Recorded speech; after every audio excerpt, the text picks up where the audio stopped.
Yay! Okay, let's see. Let me go find my page. Shenanigans. The struggle is real. I don't know what the hell is wrong with my computer, but it's annoying.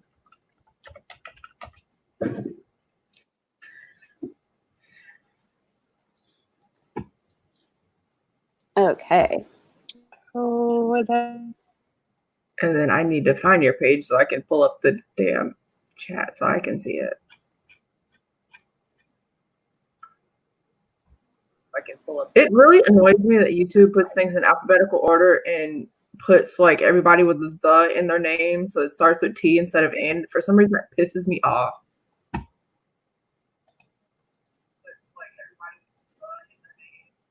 There we go. That sound works for that. It just didn't work for StreamYard. Fuck you very much. All right. Yay. Hi. Hello, everybody. Okay, now we got things going. We got things together. I put the link to the thingy in our chat, so you can find the video. Well, hello, ladies. How are you? It's been a week. It's been a week. It has. Good morning, Anime. Yeah. I'm really excited for this one. Can I just I'm giddy right now. Like I'm This super is one of stoked. all of our favorite books. So we were like, yeah, we knew we were gonna like this one. Yeah. Well, Brandy, was this your first time reading it? Yeah. Yup. Oh yeah, so we've indoctrinated you now. It's too early in the morning. I was drinking a lot last night. My head. So spoiler alert. I drank a lot yesterday and I make drinks, which for me, no. I might be still a smidge. It's a little. I've been there. Lot. It's fine. I've been there. I've woken up and I'm like, how am I still drunk? I'm not still drunk. Yeah. I just have a headache. But I mean, as far as hangovers go, just a headache is okay. I got up at 6:30 and I was like, oh, my alarm didn't go off yet for the live show. I'm good. And then I stood up. I was like, I'm not good. I'm very not good. What the fuck? No bueno. But it's okay. It's okay. We're going to handle it. We're going to work it out. So anyways, hello, everybody. This is the book we are talking about today, which is Burn for Me by Ilona Andrews. This is the beginning of the Hidden Legacy series. Yeah. Laura and I have read this before, so this is a reread for us. Brandy, this is her first time. And oh my goodness, it's one of our favorites. So we were very excited that this one won. Honestly, it was so close. We've been getting a lot of votes, and the top two are always within a vote or two of each other.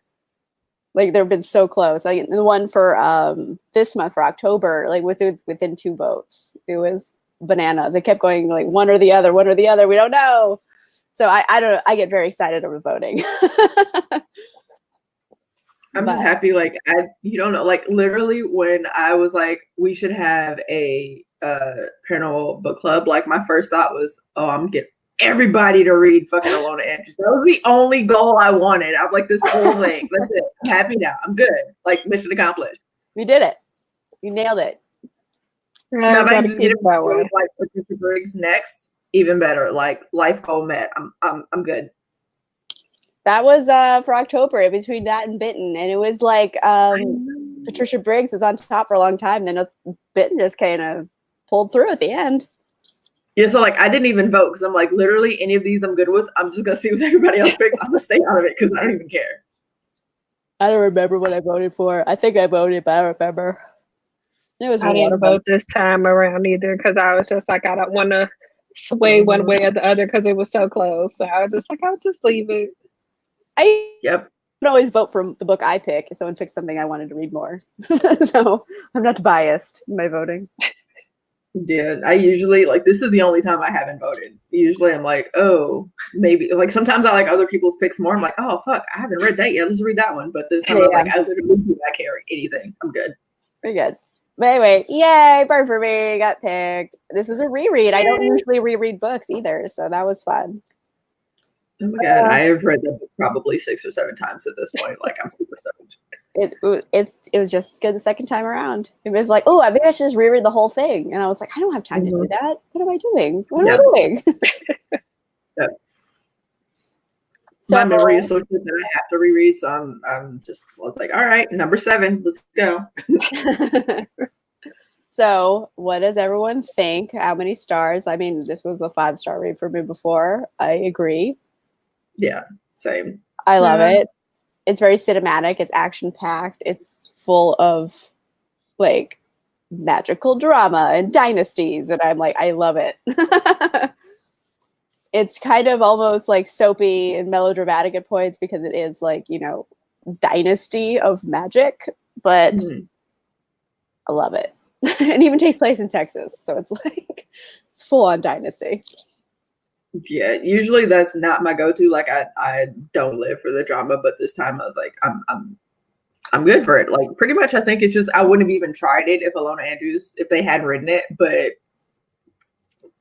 I'm good. Yeah. It just I get into melodrama sometimes because sometimes it's just like it's so ridiculous that it's good. Yeah. You know what I mean? You're just like, I don't want reality. I just want to go gasp and be like not surprised, but like enjoy it. Like, just need a good clutch my pearls moment. Yeah. Just, what? I saw this coming, but I'm still surprised, you know? I love it. I get those moments like when I'm watching actual soap operas and they kill somebody, I'm like, he ain't dead. He's gonna come back. Watch. He's gonna come back. Right, and I just spend the whole episode like he's coming back, right? Like wait for it. Wait for it. And then when he comes back, you're still like, oh, what? Yeah. It's probably why I don't watch, like, I don't really get into melodramas anymore because I get so into it. Like, I'm that person that jumps off the couch. I'm like, I fucking knew it. I'm like, really overboard. It's like, it's only good. I only enjoy the melodrama when it's like paranormal, though, because it's already paranormal. Like, it's already weird and unreal. So, like, everything unreal, it feels all right. You know what I mean? Yeah. Like, it's just real life soap operas that I'm just like, ugh.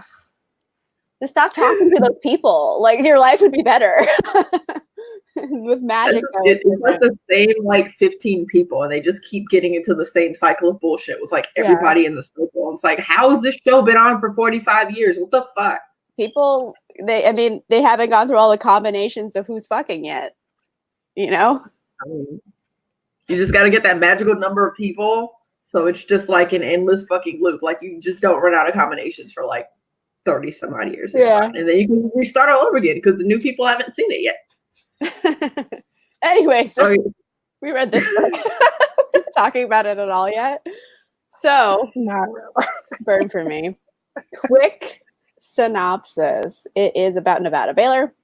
She is a badass PI who is a human lie detector. Basically, in this world, it's kind of alternate reality Houston, where in the 1800s there was this serum invented. Wow. Right. Okay. Who is this person who's getting blocked out of here? Yeah. Bye, friend. Let's see. Reported. Anyhow. You made an individuals have to report all of them. That's the dick part. Good gracious. Stupid people aside, like I'm curious, Brandy, what did you think about it? Since it's the absolute first time like you've read it. It was a lot of fun. You know me, I've been listening to pretty much all my stuff on audiobooks because I've been super lazy reading this year, but like I can picture almost everything, and I just like it was like a movie listening to it without having, you know, the actual picture. I loved it, basically. Short way to say that. I tried to listen to it on an audiobook, and for some reason the accents really fucking bothered me. And I was like, is that what they think people in Texas sound like? They don't sound like that. Yeah. For some reason it irked my nerves very badly, and I was like, yeah, that's enough. I kind of just laughed it off like I've been doing for most of the audiobooks that I've been listening to because I'm just like, I don't know. The accents, I was like, why did y'all choose to do this? And then in certain situations when they try to make them really excited, or when she was trying to do Robin's voice, I was just like, yeah, that was unnecessary. But I kind of just laughed it off and kept going. Yeah, I was interested because every time we chat and you read an audiobook and you're like, well, the experience was different because of this. I'm like, okay, so the next one I need to listen to. And then I did the little, when you go Audible and it lets you listen to the little blurb in the front, and it was like the prologue. So it was Rogan and one of his cousins or whatnot. And I was like, oh, these are, nope, I'm going to read it. I can't do it. Yeah. I mean, well, have you guys listened to the Kate Daniels series though? I've been haven't listening to read that one yet. Oh, well, like I've listened to those, and those ones are like hillbilly accent she does. Like Okay, I might pass on that. Petty Joe, who is Thanatos, the Greek god of death, like he is a hillbilly.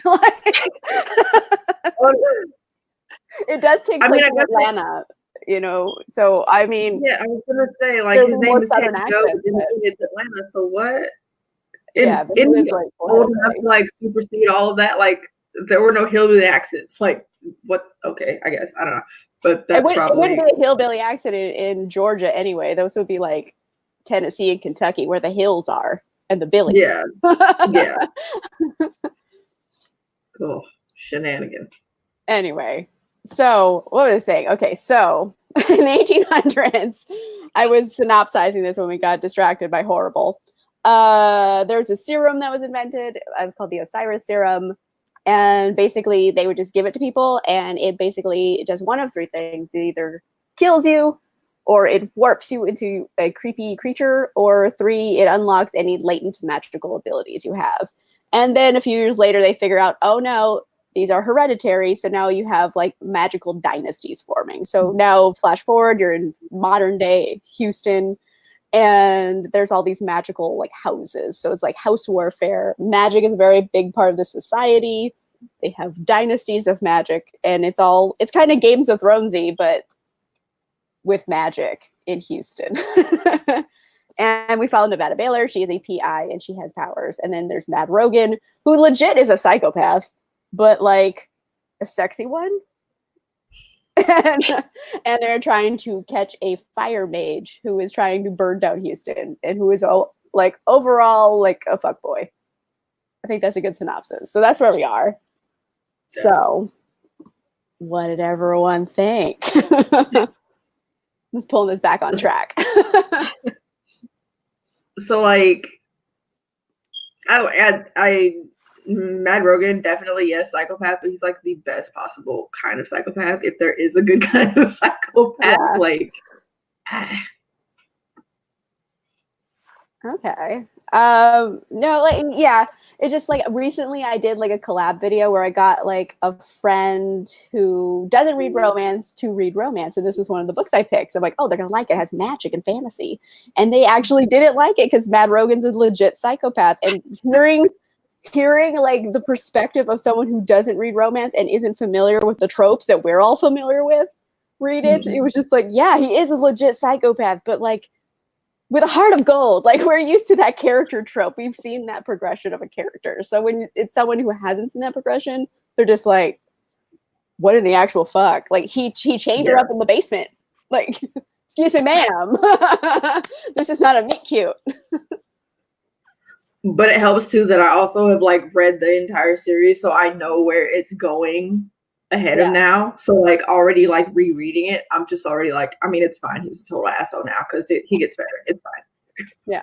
I mean, he's still an asshole in the future, but we just understand him better. True. That's fair. Like they fucked that dude up, like legit. Yeah. So is it a romance book?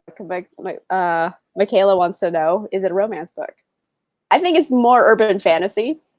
Yeah, with romance in it. It's like urban fantasy heavy, but with a dash of romance. So I would say there. Yeah, Ilona Andrews, like they're really good at having this awesome plot and then also having this really good romance. So it's like literally split right down the middle. You can read it for either or, I swear.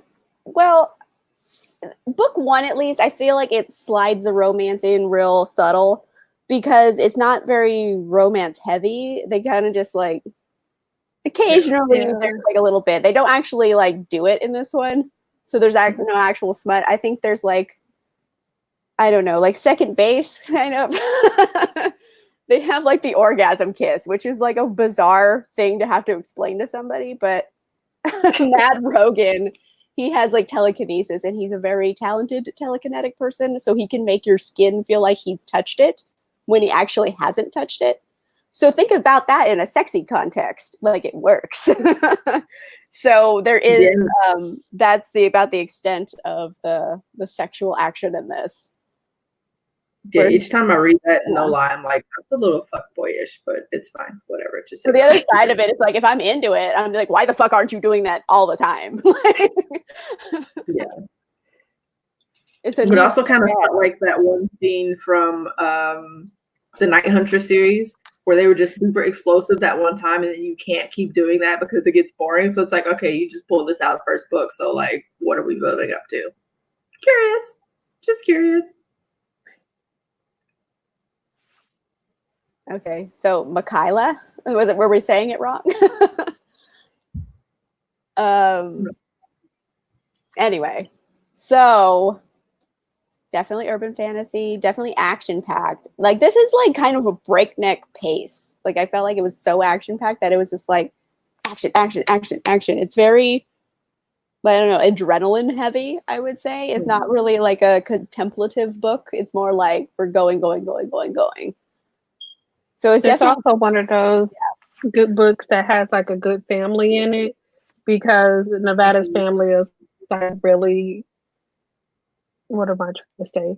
Really present throughout the entire book, and they're constantly helping in what she's trying to do as much as they possibly can. Yeah. So that was also really nice.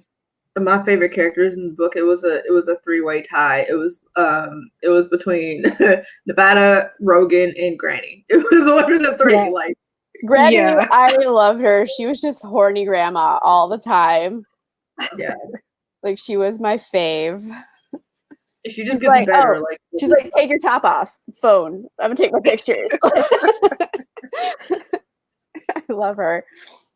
Yeah, but the whole Baylor family, it's all genuinely like, they're all a bunch of weirdos, like weirdos, and they all kind of come together and they all love each other. So it's like kind of a functional family, albeit a little dysfunctional, but who isn't? I mean, there aren't most though, so it's yeah. I hear there.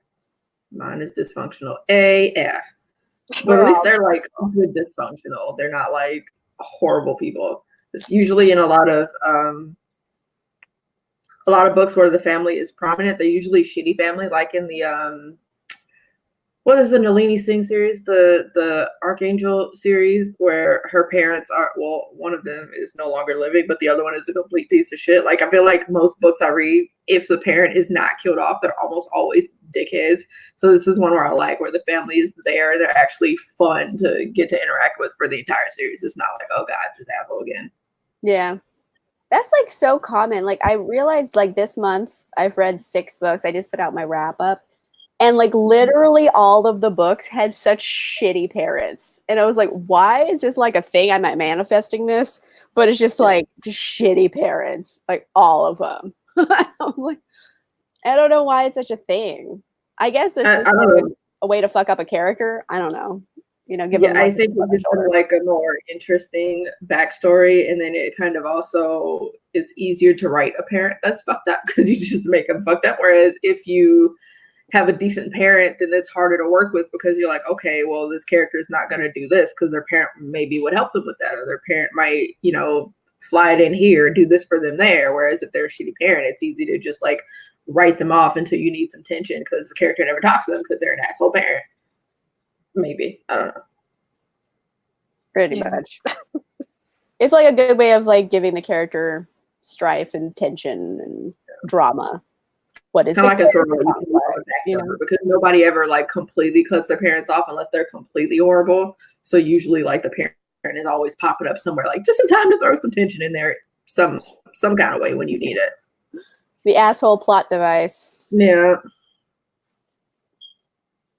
But this one is like a nice family. I mean, not all the families are nice. Like Rogan's family's all fucked up. A lot of these magical families are super dysfunctional.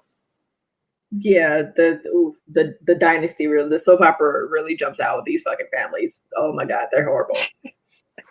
Yeah, the whole plotting behind the scenes on getting people married, like pretty much setting up arranged marriages and cutting them off if they like, no, I don't want to do this. Like, okay, well, you don't need to be part of my family anymore. Bye. Like, oh, okay, that's how we do things here. Oh, Pretty much. Oh, okay. So I don't know. Lauren and I are both like dealing with drunkenness. We're both low energy. We gotta rally. And my computer froze. Lame. I don't know if you guys can hear me or not, but my camera is apparently frozen. We can hear you. You just look like you're about to fall asleep. I think it caught me like mid blink or some shit. Fabulous. Let me see if I can turn it off and turn it back on. Nope. All right. That's the information we got. That's what we get. Oh, anyway. So this is part of a series, is the Hidden Legacy series. The original story arc is a trilogy, and then there is a novella, which is kind of like an arc, like a bridge novel between the first arc and the second arc. And the second arc features one of Nevada's sisters as the lead heroine. But it's one of our favorite series. It's like, this was just a trilogy, and it's great because a lot of like Ilona Andrew books series are like so long that it's intimidating. Like Kate Daniels has like 11, 12 books if you count the spin-offs that are full length. So it's like, it's very long. It's a lot to go through. This one's like just 3. So regular trilogy. And then you can continue on with the story if you want with the next trilogy. So it is good if you don't want to make like a huge commitment, but you do want to get like that good urban fantasy stuff. I enjoy that about Mm-hmm. What were you saying? I'm sorry. I said I kind of enjoy that about the Kate Daniels series, though, that it was so long. I was really bummed, like when I got to this one, they're like, "All right, spin off." I was like, "That's it, $3." Wait a minute, what? No. Yeah, I got a feeling that they're gonna do a bunch of spin-offs on all of like major minor characters that was in this first one. Mm-hmm. At least for the sisters and the one cousin. Yeah, there's definitely gonna be more spin-offs. I think there. Oh man, I don't want to talk about the last book of the Kate Daniels series because like I haven't read that. Like that's like stupid to talk about, but like the way that it ends is so open-ended that like a couple characters go off together, and I'm like, oh my gosh, I want those adventures so much. Like they're you know, this is by the way, Ilona Andrews is a husband-wife writing team, so it's 2 people. And I feel like they always leave doors open for sequels. So I'm just like, yeah, you like plan for the future. You could always go write more books in these series. And I like that. This camera is bothering the shit out of me. This book is the first in a separate series. It's not the same as the Kate Daniels. So you don't have to read anything before you read this one. Yeah. I do kind of like that the Edge series is in the same world, but it's separate. So if you really like that world building, it's not the exact same world, but it has a little, it's the same, but it's like little standalone, like they're more romance heavy. They're what, like 5? How many are there? 4 or 5 of them? I don't know. What world? The Kate Daniels world? The Edge series. I know, but what world is it in? No, the Hidden Legacy world. Oh, they're in the same world?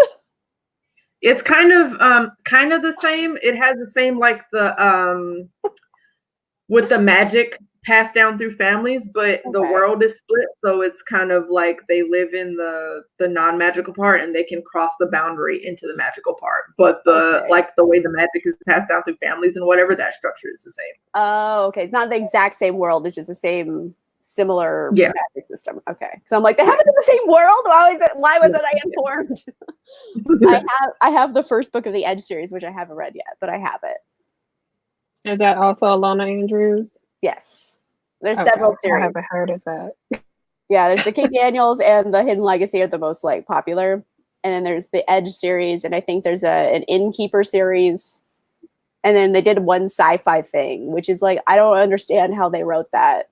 Not that they didn't not the sci-fi part. It was a weird serial thing, and I think they like combined it funny, and you could only get it on ebook. I don't understand, but they wrote a sci-fi thing. Yeah, is that also that's not the one that's like the hotel one, right? It's no, like that's the Innkeeper one. Yeah. Uh-huh. So they have a few series. I haven't read the other ones yet, but I do want to. So good. We love this series. We're just gonna geek out about how much we like it. Are there criticisms? Let's go there. Like, what if we have to be a critical reviewer? What can we be critical about? No, that one's hard. This is like one of the few like books that I really don't want to fucking tear apart. That one's a little hard. I know, Yeah. but I'm gonna be devil's advocate. I kind of just flew through it, honestly, and I wasn't even thinking about. I don't know.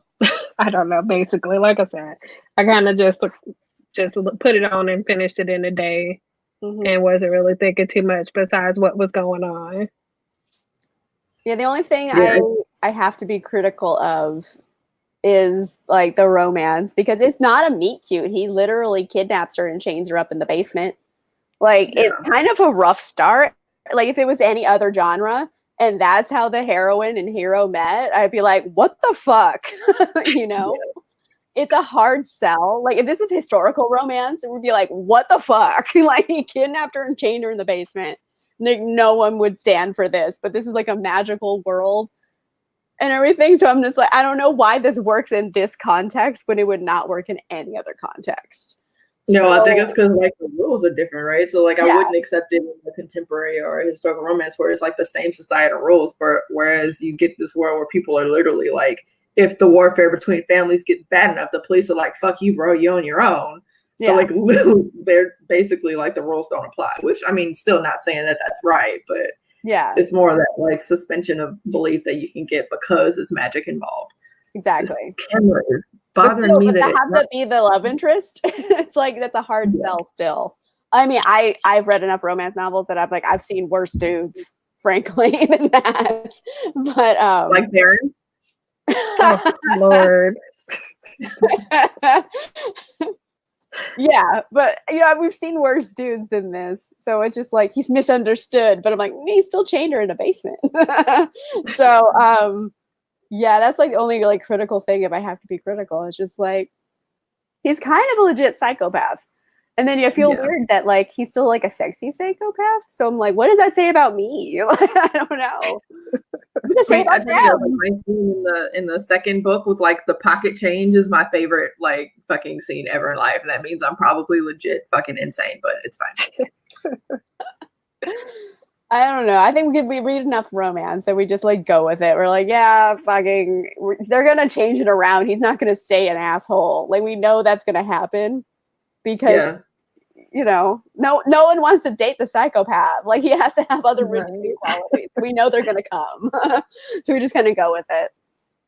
And I think probably too, it helps for me at least that they didn't break like the big rule. They didn't cross like the major lines, like consent, and he didn't like actually fucking hurt her. So I'm like, it's fine. It's fine. Well, I mean, he tried.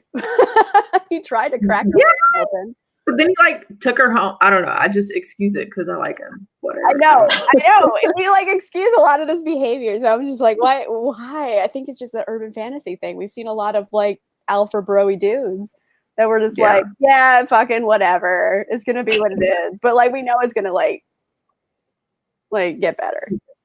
Plus, I think like if he was actually successful in hurting her or attempt whatever the fuck he was doing when he tied her up when he was trying to like break her in the first place, if he was actually successful in that, then for me, that would have been a big no. But because she was able to resist and there was that like that equality and that was that balance in power a little bit, so where they were on equal footing, not evil footing, Jesus, that it probably took a little bit of that. I don't know what you want to call it. It just made it more palatable. That's definitely a contributing factor that they're more on equal footing as far as like magical ability goes.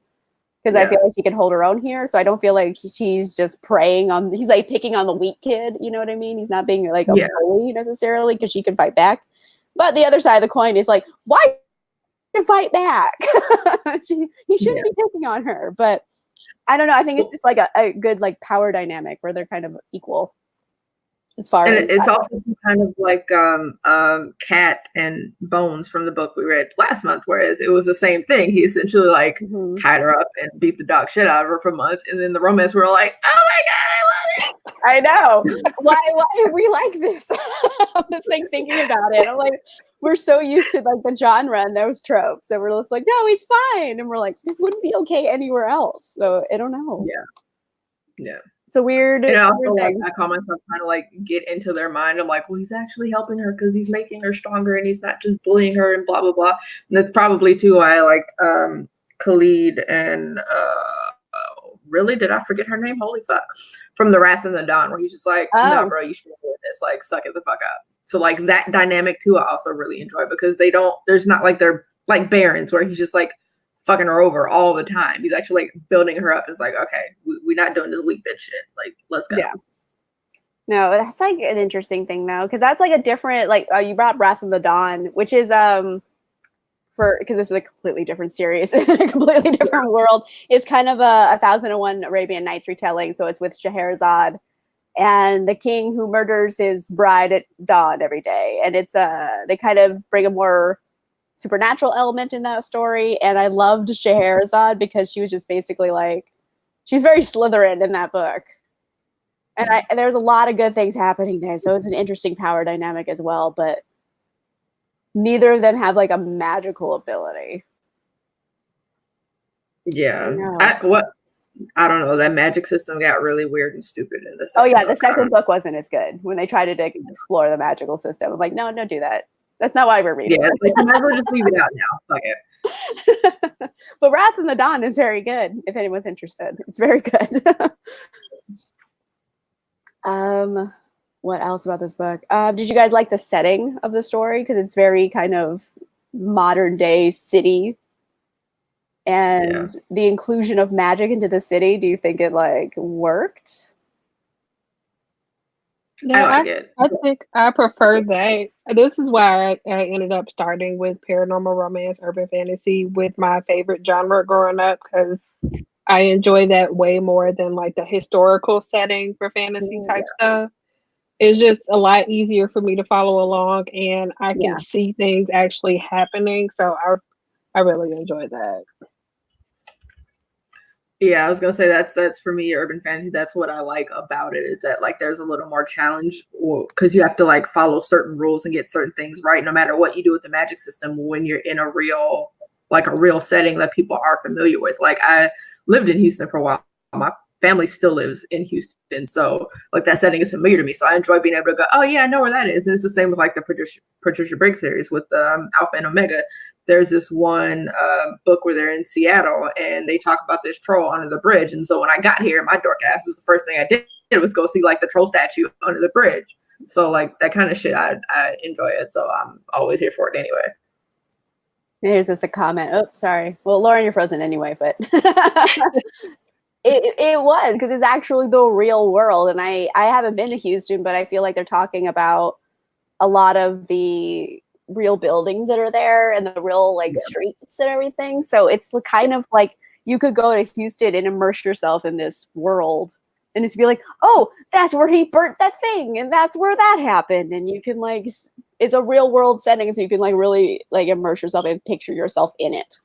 Whereas like, you know, fantasy world, historical fantasy, Lord of the Ringsy type story, it's all make believe. So it's like, it's very hard to put yourself in that story, in that environment that's completely foreign. So I think it's easier just to catch things. Also, I feel like I can read urban fantasy faster than regular fantasy because if I already understand how the world is, like I don't have to like think as hard. You know what I mean? Yeah, because it's just like, yeah, I understand the concepts of the real world. I don't have to like pay so much attention to all of the world building and the different political structure. The same kind of idea. Legit. Excuse me. What about like the action? Did you guys like the action? I felt it was very cinematic. Like this could have been a movie. It's the sweeping scope of the action sequences. It feels very cinematic. Yeah, it's one of the reasons I think too that the I get swept up in the book, even though it's a slow burn, because usually I fucking hate slow burns. Like, I'm so impatient. I'm not here for this 4-book, 3-book, 5-book like slow burn. But I guess this is one of the few books, because I legitimately, like, I don't even want to read a book if there's no romance in it, but I get so swept up in the plot in Ilona Andrews' books that I'm like, all right, I'll sit here for the 5-book slow burn because the plot's dope too. And that rarely ever happens, because usually if it's not romance in it, if I can't immerse myself into the romance immediately, I'm like, yeah, whatever. Yeah, and they might be a little slow burning because like there's really not any smut in book 1. I mean, book 2 there is, but like that's what I would mean. Is just like they don't make you wait for 8 books for the characters to like touch each other. They're like, no, we're gonna make it a build up, but they're gonna get to it quickly. You're gonna have to wait like 2 books max, and then they're gonna do some stuff. So I'm like, I can wait a little bit, but like I can't wait so long that I have to wait till like the end of the series for the characters to get together. That's ridiculous. Yeah, that was my struggle with the other series by Anne Bishop. I was like, I love the series, but there wasn't really a whole lot of romance, and I was just like, why? Yeah, and then I was waiting for like the end of the book, and then I got spoiled, and it still never really got resolved. And I was like, man, fuck this. I'm really butthurt right now. Yeah. Yeah. What else about this book? I keep bringing up the questions. You guys bring up questions. My head hurts. Like, sorry, I'm over here like trying to fix this fucking. Yeah. Like we were talking about this in the very beginning of the video that I drank a lot last night and it's my fault. So I have a headache. And then Lauren drank a lot too. So we're both just like, we did not plan very well in our lives. We're adults. Sort of. Fail. Yeah. I'm just chugging this water. For everyone who's watching, what did you rate it once you finished? That's a good question. Thank you, Brandy, for saving us. I'm just trying our best here. Yeah, I think it's I mean, I gave it 5 just because like this is like what I love. You know what I mean? Like it's just my jam. So it's easy for me to give it 5. But like I could also understand rating it lower, but I don't see rating it too low.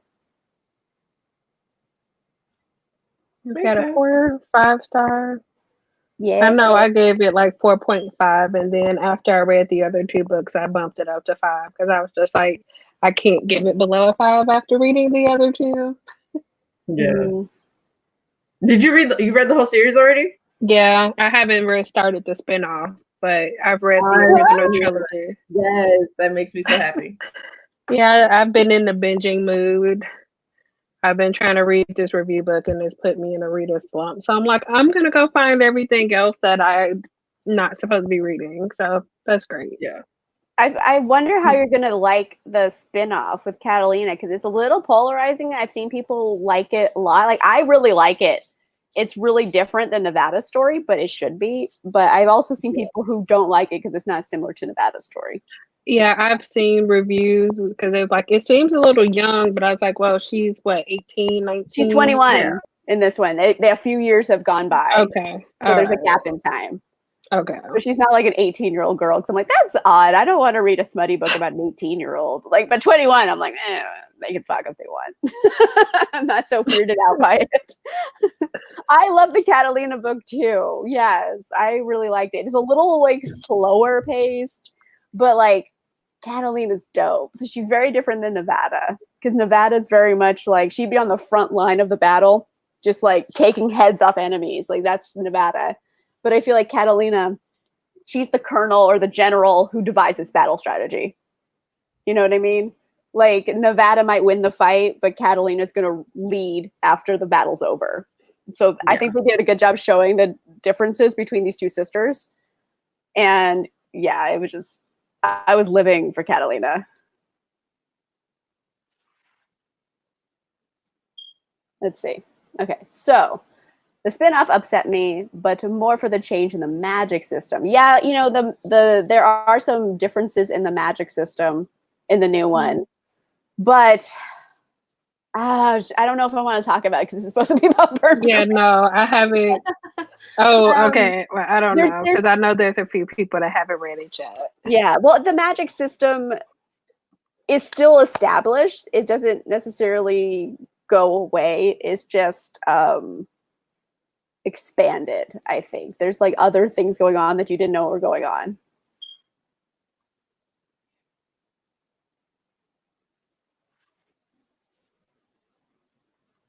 Let's see. Hold on. I saw a good comment a little bit ago. Let me find it again. Oh, Nevada's magic.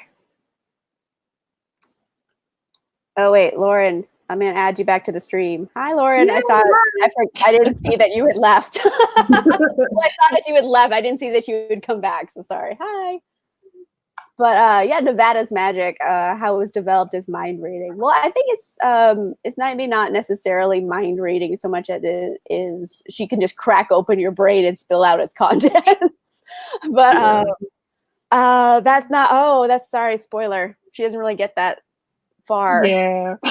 In this book, but she is more powerful than you think. I think it's kind of obvious by the end of the book. They kind of start mentioning like, oh, she's very powerful. Like it's pretty apparent that she's a prime. That's not really a spoiler. So to her have more magical abilities, and for those to develop over the next couple books, like she gets some cool stuff. Yeah, I noticed one now because I went back and started rereading this because I read it at the beginning of the month and I needed to remember details. But I noticed the little hints that they were dropping about, you know, how powerful she is in this first book. And I was just like, oh, okay. I, you know, completely went over it the first time, but I actually paid attention to it. Mm-hmm. She's definitely, well, I mean, she like resisted Mad Rogan, which was like, you know, number one. Red flag number one. Puppy! And she almost killed the dude when she got her shockers installed. Look at his little beard. He got a bath and he's super needy, so he keeps trying to jump in my lap. I just got tired of him scratching me. His little beard. I love dog beards. Oh my gosh. It's like tree beard, but for dogs. My dog is just laying on the floor next to me because he's bummed that my man didn't give him a walk. You guys should definitely go check Book Outlet because I got the first 3 books in the series from Book Outlet. They were all under $5, so they might still have them if you guys want them for cheap. Fair warning, if you're one of those people like me who is wanting them all to be the same format, they are not all available in hardcover. So just get that out of your head right now. If you want them all to match, you're gonna have to get the mass market paperbacks. Yeah, I have like book 2, I think, in hardcover, and book 3 is available. But book 1, they didn't even print it in hardcover because I think they tried to print it like indie the first go round, so you can only get the it first in mass one. I have mine, so I don't want to get a hardcover because it's signed. Yeah, but they only had these. Yeah, I think I've told that story before, though, that like I met Andrew, but it did not go well. I was like, oh, well, I still like your books. I just kind of don't want to hang out with you anymore. I went to the gym yesterday. All my muscles are pulled. I have a headache. Like I'm a hot mess this morning, but that's the best, I guess. Yeah, I've been still breaking down my apartment. And so one of my coworkers is like, oh, you're getting rid of your fish tank? If you want to get rid of it, I'll take it. And I have a 40-gallon fish tank, and it's so like deep that I can't get my arms underneath it completely. So I had to hold it in the most awkward way possible and use my legs. I don't even bruise. I have a bruise like this big on my thigh. This is like the first bruise I've ever had in 30 years. It's like black and purple. What the fuck? I'm a little beat up too. So I feel your pain. Yeah, yes. I mean, I see your whole library is still there, so just like, oh, girl, like you got. No, because I'm letting the movers do that shit. I am not. I'm packing up the shit I don't want them to touch. Like I'm gonna pack up my Funkos because a lot of them are kind of appreciating in value at this point. And I'm gonna pack up like my clothes and my like I don't have expensive jewelry, so whatever the fuck. But those shit, yeah, they can pack the books because they're heavy. I'm not. Nope. Yeah. Yeah, but just you don't want them to touch your unmentionables. Like I would pack those. Yeah, right. It's weird. Like touching my panties. Yeah. Or even like just my clothes in general. Like Yeah. that's odd. I can't. No. No. Yeah, I think anything that touches your body on a regular basis should just not be fondled by others. Right? Then that's what it feels like. It's like fondling. No, thank you. Yeah. Yes, Lauren is moving. But going to Germany. She's going to Germany. She's moving a lot. So when we have our next live show, Lauren's going to be in a completely different country. I don't know. That depends on if we do it early in the month or late in the month. Because if we do early November, I'll be in Texas. If we do late November, after the 24th, I'll be in Germany. Well, we always try to do it early in the month, and then it usually doesn't work out. We end up now on the 20th. So who knows? Who knows? Yeah. Has anyone read Bitten yet? Well, you guys have already read it, right? No. Oh. I've read it before, yeah. I mean, for a reread. Yeah, I haven't read it either. I watched the show before. I've seen like the pilot, but I have not read the book yet. I've been kind of reading slumpy. Like, I just can't read. What? I'm so reading slumpy. I just read these 2 books recently. I read The Bone Houses and I read The 10th Girl by Sarah Faring. Those are the ones I've been reading right now. But like, I needed a break after this one. Fucked me up. Oh my gosh, Lauren, I think you might like it actually. I have it because Bethany sent it to me because Bethany's fucking awesome. Yes. But I was a little nervous to read it after. Can I help you, sir? The book company that's doing the promo, I think it's Fierce Books, maybe. The prize pack they have includes like a Ouija board. I'm like, fuck you, no. Well, it's a gothic horror ghost story, and it takes place in Argentina in the 1970s. Yeah. It's a very polarizing book if you look it up on Goodreads. Like, it's so polarizing because I'll just say it's a gothic horror novel and there is a big twist. Like a big one. And like people either love it or hate it after the twist. I loved it after the twist. So it kind of is going to be a matter of personal taste. However, Lauren, knowing you and knowing what the twist is, I think you would like it. Okay. Brandy, I want to recommend it to you too, but I'm not sure how you're going to feel about the twist. Well, I have it because it came in an Owl Grey box, so I'll be reading it at some point. It's gothic horror, so it's kind of slow. You know, it's gothic horror. It's like ghosts and haunting and eeriness. And then like 80% in, you get the big twist. And you're like, what? I literally say, what in the actual fuck? And I put the book down and I had to stop reading for the day. Like I needed to like relax for a minute and like let that sink in. And then I went back and like read like, you know, act 3 after the big thing, which is only maybe like 100 pages. Like it happens very late in the book. So like, I understand the criticism that it's a big 180 and then like, it's all rushed at the end, but I'm like, it depends on the storytelling. Like it's going to be a matter of taste if you like how they told the story or not. But I was impressed because I did not see the twist coming. And I read a lot of books to not see a twist coming. Okay, so now I'm more curious. At first, I was like, man, if this is some demon summoning like Ouija board include, I don't want to read that shit. But I didn't think that's what it was. But the Ouija board and the prize pack threw me. I was like, what? There's ghosts in it. No, within the Ouija, yeah. Yeah. Are you talking about the 10th Girl or the Bone Houses? I know you mentioned both, but my computer. Oh, the 10th Girl. The 10th Girl. And I think Bone Houses is a standalone. They're both standalones, I believe. So, Bone House. Oh, let's just show this because why not? Look, you get to be famous for a second, Megan. How was the Bone House?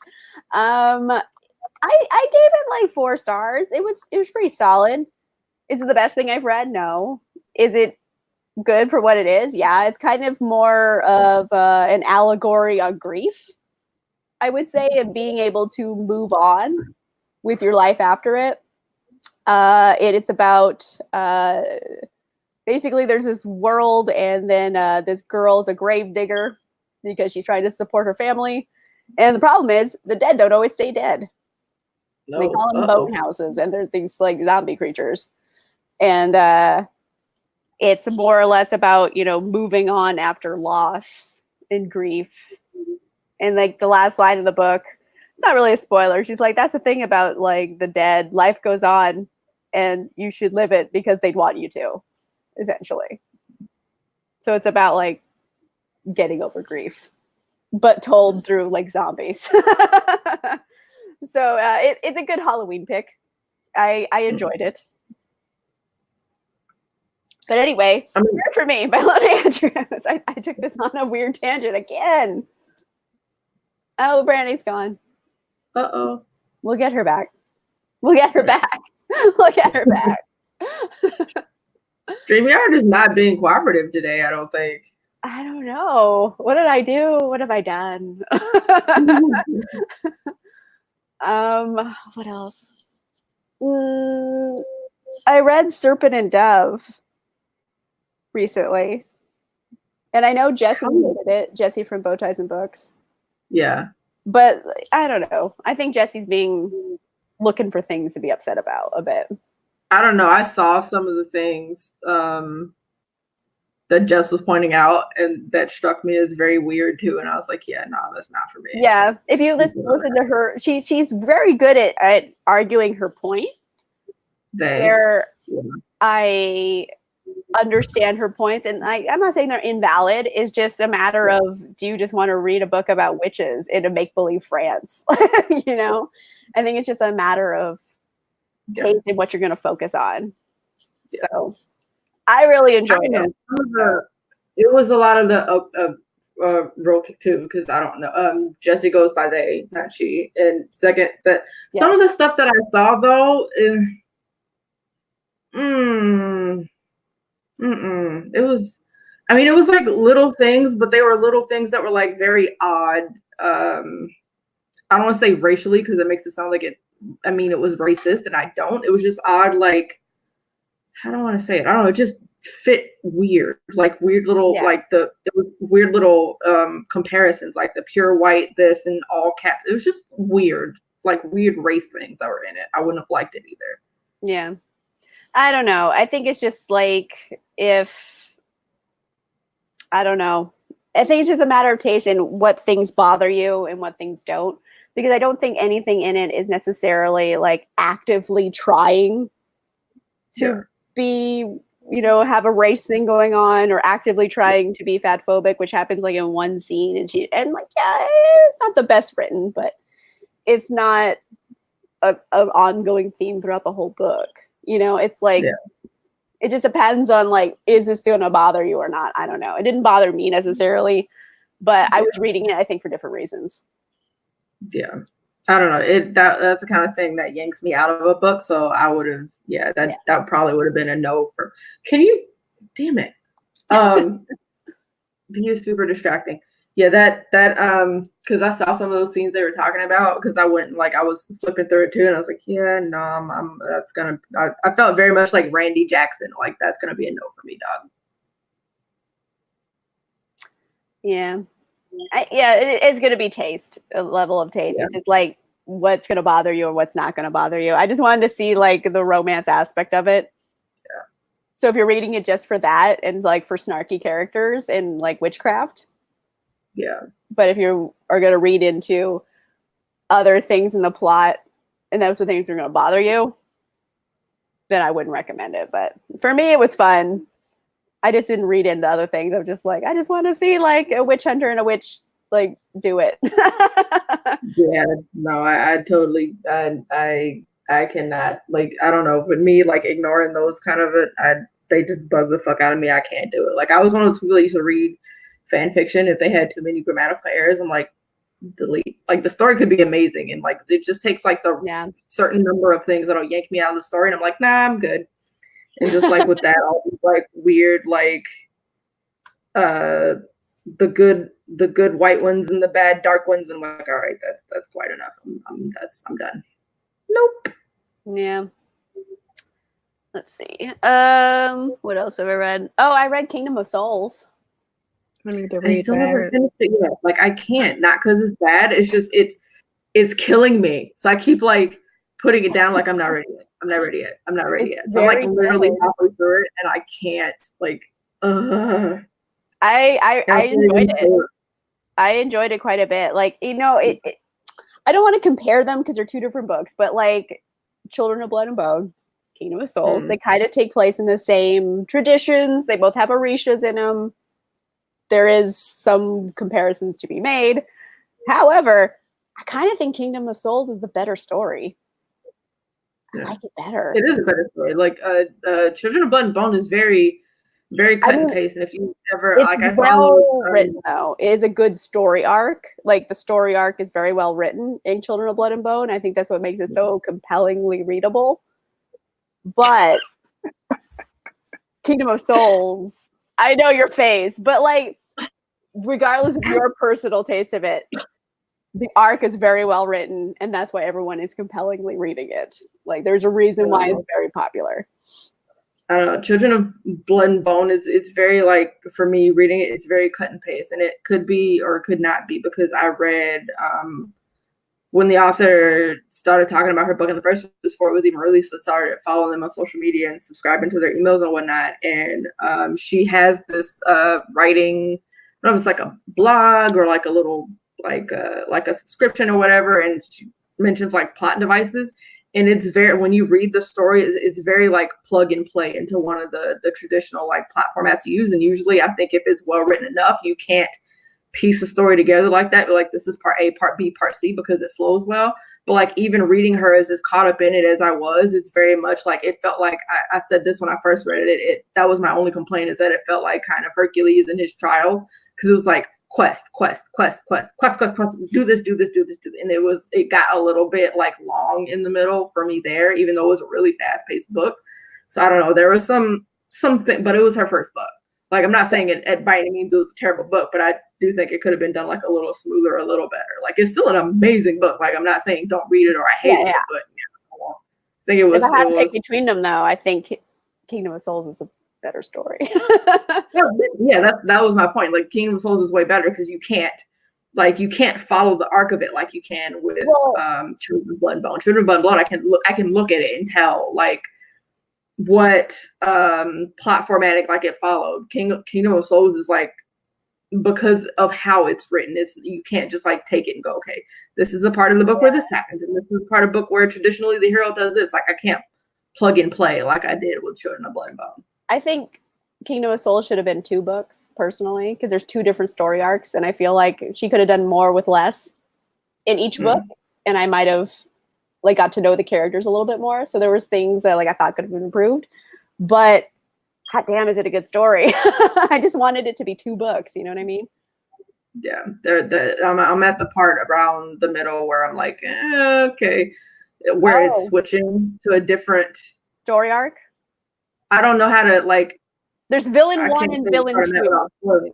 But I'm right at the part where it's splitting into the second part, and I'm like, I could see where it would have stopped, but with the background stuff she has going on, if she'd have stopped it right there, I probably would have been supremely pissed off because other stuff was like hanging in the wind. Yeah. So anyway, I see where like. I'm gonna stop talking about it because I didn't know you were that. I thought you were closer to the end. No. Anyway, hey, we're talking about this book, guys. We got so off track again. Are we really surprised at this point with that? Yeah, that's just kind of our thing nowadays. What else about this book was like doing it for everybody? We all loved it. What would be something you would say about this book to recommend it to someone? Like, what's its selling point? I'm just coming up with questions so we stay on track. I guess we're bad at it. I already know my selling point. I've said like repeatedly and ad nauseum, like I'm here for like the psycho love interest. That sounded really bad. I don't mean like the okay, I'm done. we established that we're all fucked up. We're just like, yeah, we like him, even though he is a psycho. He's our psycho.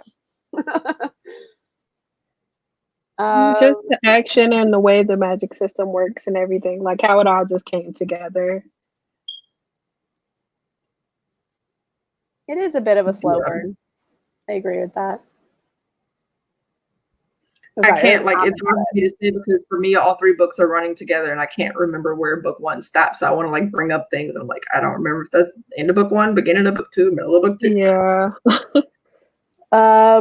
This ends, they catch the fire mage and she stopped him from destroying downtown Houston. Yeah, and Rogan keeps sending her all these carnations and flowers and stuff, and she's like, bitch, take a hint. Like, no. And he's just like, you want to fuck me. He's obviously like not getting the hint here, but I mean, she does. So, I don't know. He's kind of there was a point like the first time I read it where I wasn't sure whether or not she was gonna go for the fire starter, and I was like, whoa, I'm not here for this.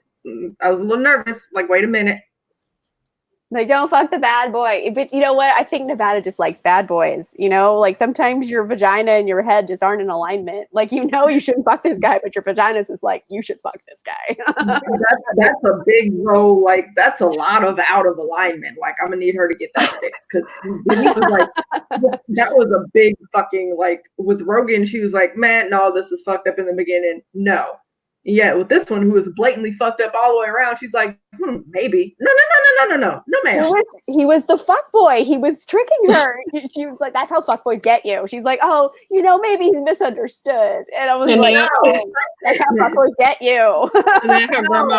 Usually fuck boys are good at getting you because there's some, at least somewhere they have some kind of like slick smoothness about it. You don't see it coming. He was just blatantly obvious fuck boy. I'm like, I know. There is no way in hell you didn't see that shit coming. Why are you falling for this shit? No, ma'am. Oh, I'm yelling. Sorry. Then her grandma was in the background. It's like, you need to do something that's out of the norm for you. You should just go ahead and try to do that. And she was just like, ah. It's like, wow, grandma, you're just encouraging the madness. Okay. She is like that one friend. You're like, oh, we shouldn't go out together because we're going to end up in prison. You're a bad influence. Shenanigans. Yeah, but I don't know. I always tell people that it's a really cool world and there's like magical families and dynasties of magic and there's like house warfare and stuff. I tell it mainly, I sell it on the magic system, I think. I think that's the key I'm selling it on, usually. Because I usually give this to people who don't like romance. This is like I trick them with. This is my gotcha book. Because usually they'll go into it and really like the like action and the magic and all that kind of stuff. And then they're like, oh, wait, there's a romance. And then they're like, oh, I like it. So I think this is my Trixie book.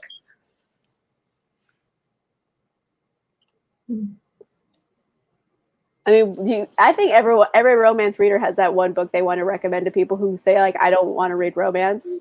And you're like, I'm going to trick you. Like that one book that sneaks in the romance.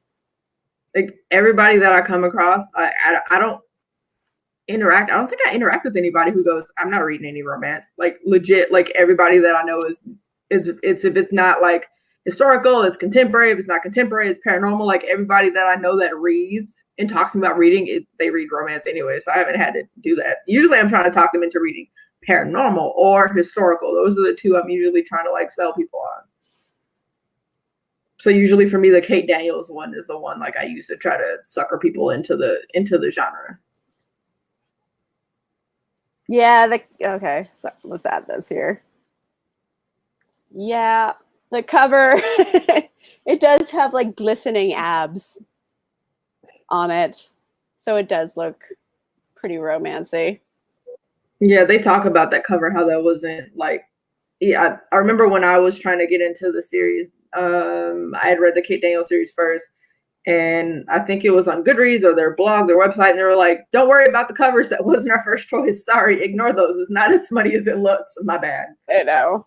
Well, yeah, this looks like, oh, they're gonna fuck. Like that looks like one step away from it. But like, no.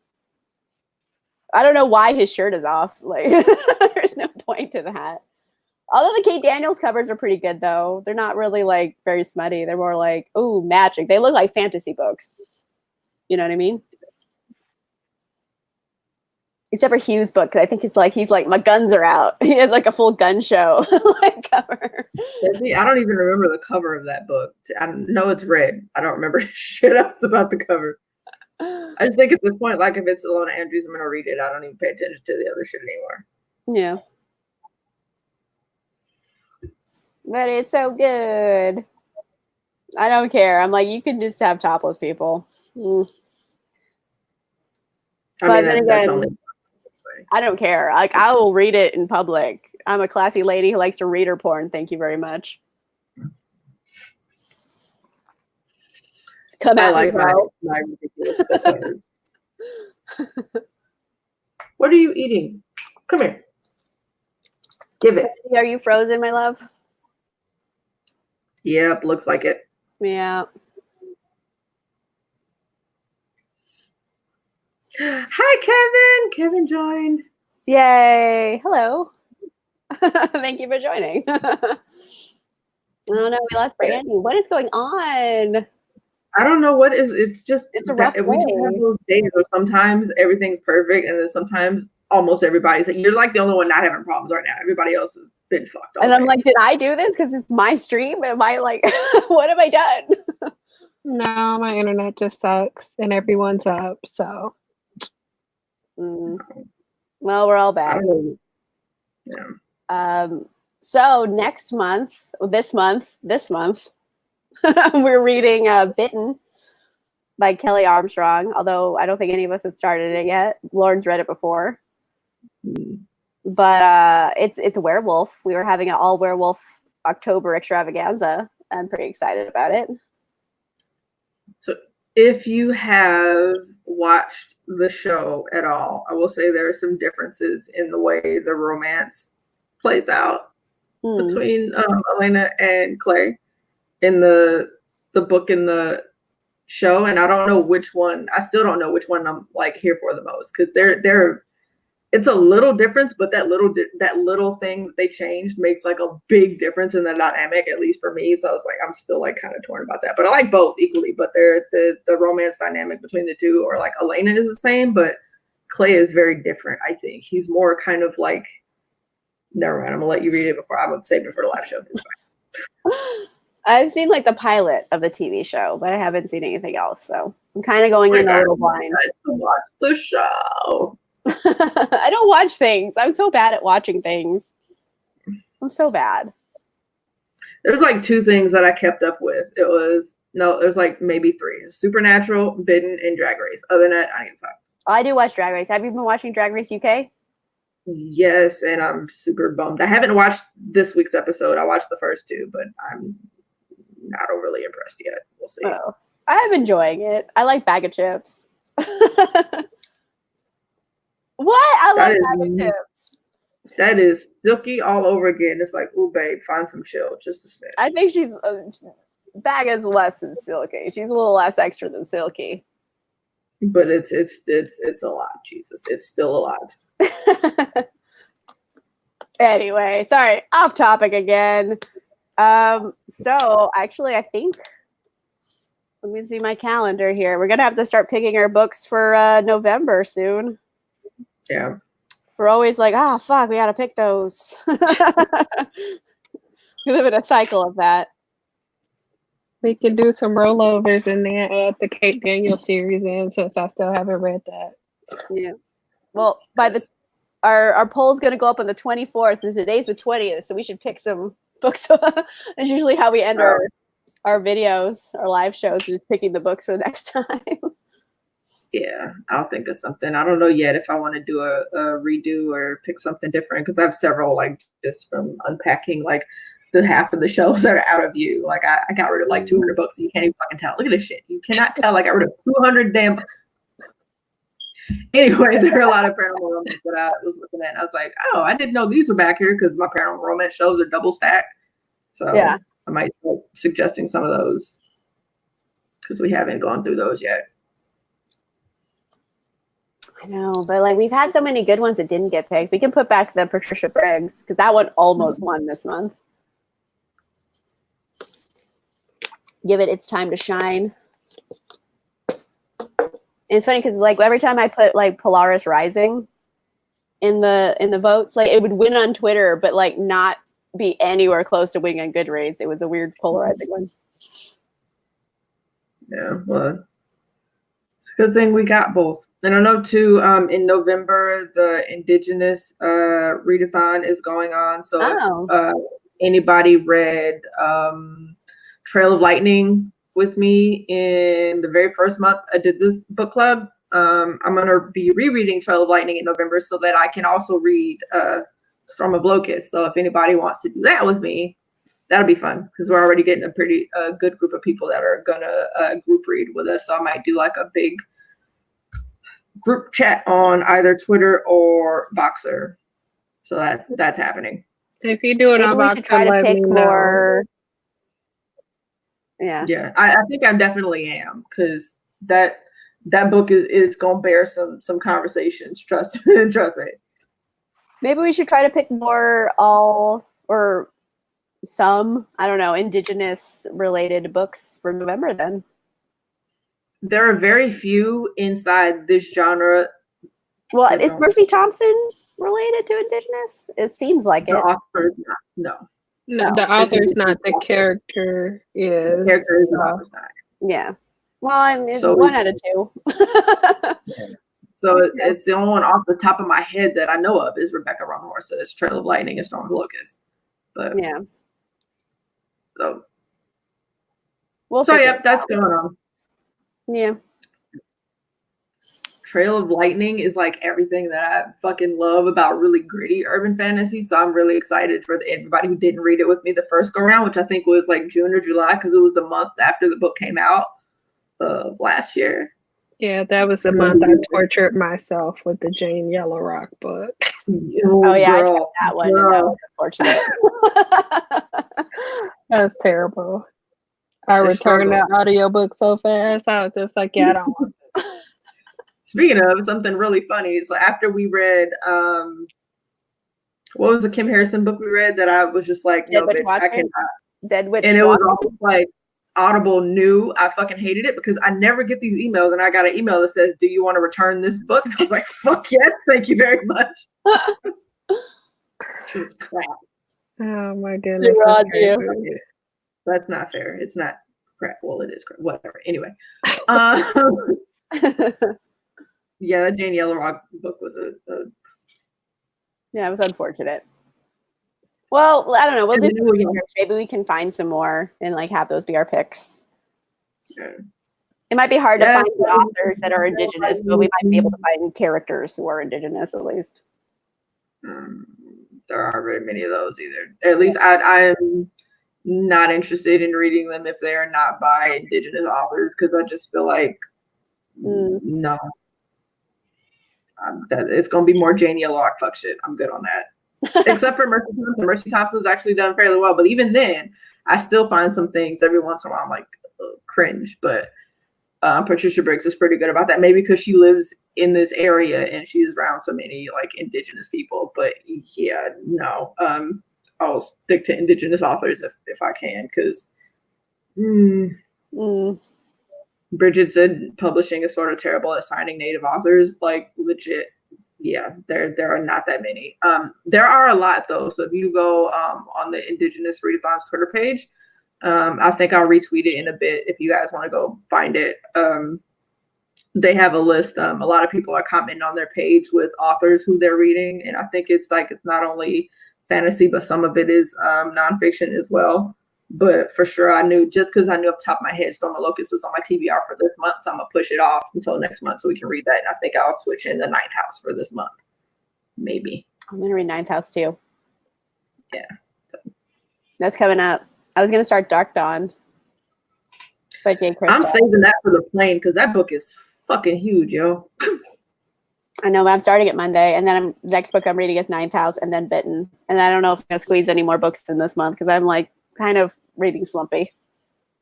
Yeah, I feel like whatever month I read Dark Dawn, I need to read it by itself because A, it's huge. B, his books take a lot out of me, and then when I went to go see his talk, he was like, "Take your time with this one. Trust me." It's like, oh shit, oh shit. Well, I'm starting it Monday. We'll find out. I mean, we all kind of know how it'll end from page 1 of book 1. So we'll see. No, I need to read it. I have the entire series on my TBR.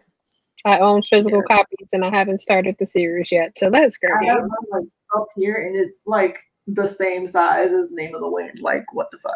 Book's huge. So yeah, I think I'll definitely be reading that on my own. But Brandy, I want to like, if when you read it, like, please like message me because I need that book is an experience. I legit want to hear your thoughts as you're reading that book. There's lots of footnotes, so it's like it's very thick. Like it's dense, but like, very good. Yeah. Okay, so any final thoughts about for me? Basically, we all loved it. It's action-packed, it's fantasy, it's romance, it's got everything we kind of wanted in a good urban fantasy book. Like, this is an example of books that we like genuinely all really like. And if you haven't already, go add the rest of the series to your TBR because it's worth it. Yeah. And it's a short one, so it's in. Kevin said, I'd marry Matt. Fuck yeah. See, I'm not the only one. It's not just me.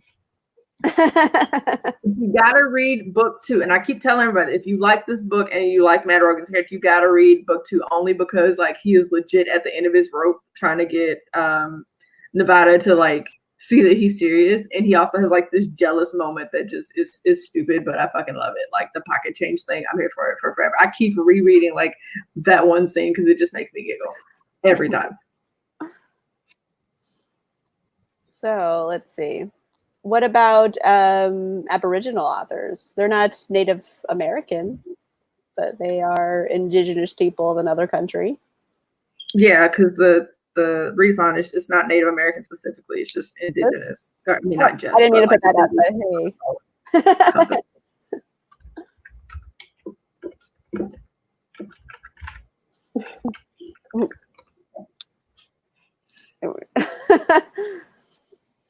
Laura, this is for you to decide. Yep, so would.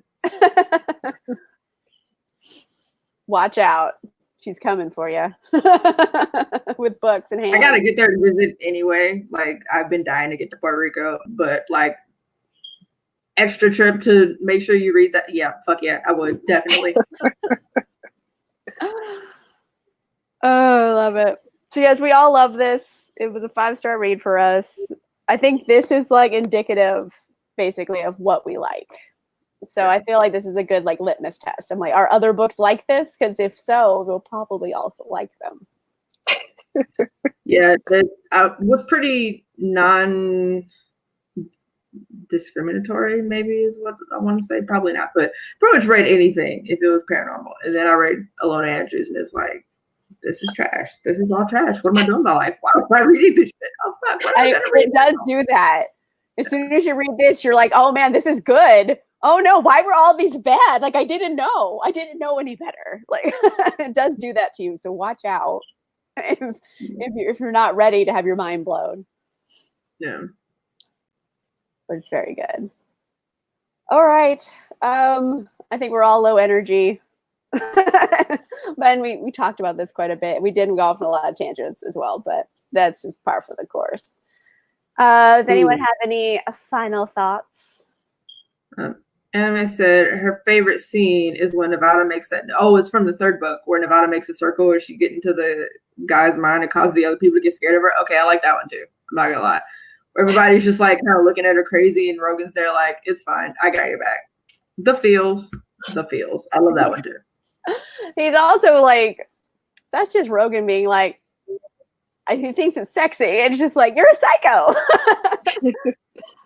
Have you guys seen Pride and Prejudice and Zombies? No, I've been wanting to, but I can't find it anywhere for free. So, or in your face. Because I had it and I tried to read it, and I was like, "No, I'm good, bro. I can't." Well, the movie is just like Darcy sees Elizabeth fighting zombies, and he's just like, "Oh, well, maybe she's not so clean." It's just like, why do you have a boner right now? She just like decapitated a bunch of people. It's the same kind of idea. Shenanigans. Oh, she said it was on Netflix. I don't know. Maybe it's bad, but it's like a fun bad movie. You know what I mean? No one's watching it because it's like going to be great, like a great movie. It's not going to win an Oscar, but it's just going to be zombies and Pride and Prejudice. You know, you're getting exactly what the title says, like suggests. Yeah.